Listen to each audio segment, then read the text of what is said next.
Hello guys and welcome back to the channel, and in today's tutorial I'll be showing you a Canva hack, how to use the one-click color palette generator.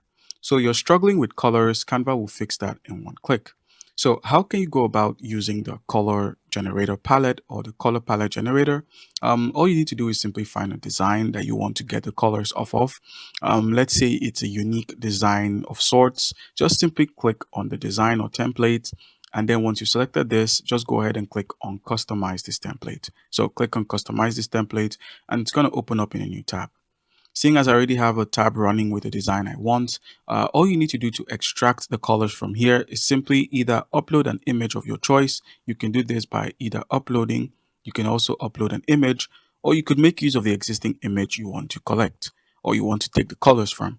Um, just select the background color wheel, click on this here, and then select this add a new color option. Click on this add a new color option and click on pick a color, and then simply scroll till you find the color you wish to select. So just hover above the color and simply pick it. And boom, the entire background is now going to be that color.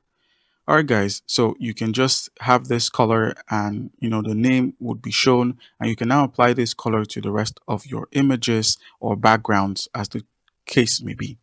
That's how you can easily go about this. Comment down below if you have a question. Don't forget to leave a like and subscribe for more content like this. Thank you.